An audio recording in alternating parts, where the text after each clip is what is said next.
It's definitely the trip of a lifetime. Claire Newell is here to talk about affordable safaris. I know that seems hard to believe, affordable and safari in the same breath, but I am here to talk about specifically South Africa. This is the gorgeous country located on the southernmost tip of Africa. There you see it. Now, I found this really difficult to narrow down to just a few minutes because it's such a multifaceted destination. The landscape, the wildlife, it's so inspiring and enthralling, and it's so dynamic. Literally, one moment you could be exploring the origins of ancient man in a cave, to cage diving with great white sharks if you wanted to, and the next drinking traditional beer in a lively township. South Africa really is one of those destinations where you can experience it all. Wow. Now, just when should you go? I got a lot of emails asking this. Just when is the best time to visit South Africa? But because of its temperate climate, you can visit year-round. However, December through March is usually peak season for tourists. The days are clear and they are ideal for sunbathing and sightseeing. But keep in mind, if you're looking at going on a safari, the best time is between August and November. And how long should you stay? Well, the average flight with transfer is about 21 hours. So because of this, I recommend staying at least 2 weeks.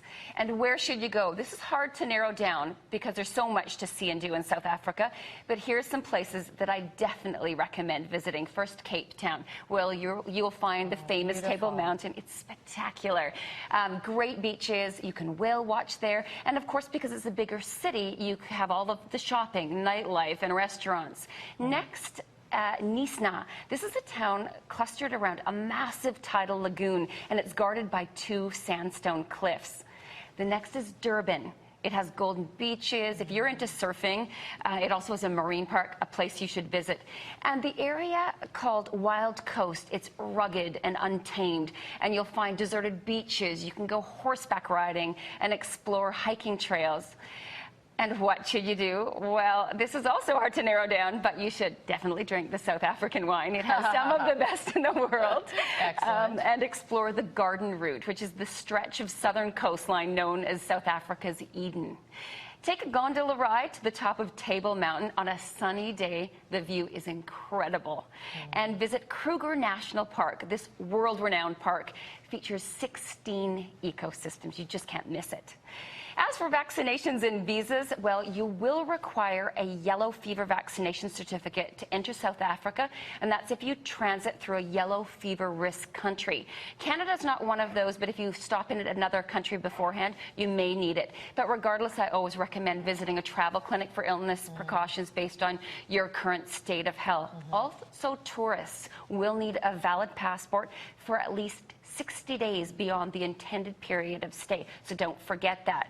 Now, how much will it cost? Well, I found a great value package that includes your airfare. It includes 13 nights accommodation, fully escorted tour, 21 meals, and your transfers right in that heart of that safari season, October 22nd or November 5th of this year. It's $42.99 per person plus tax. So anytime I see it under $5,000, I consider it a deal. So $42.99 is a great buy. Okay, now we have a question for you. Okay.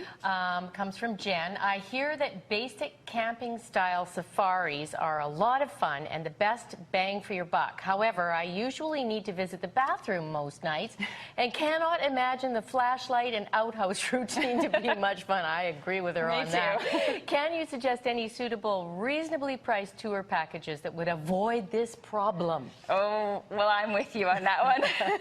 Luckily, nowadays, there are affordable safari packages that offer en-suite facilities, and the package I just mentioned is actually one of them. And just keep in mind, to anyone who plans on going, is that you can customize any trip depending on your budget and interests. Nothing has to be set in stone with South African packages.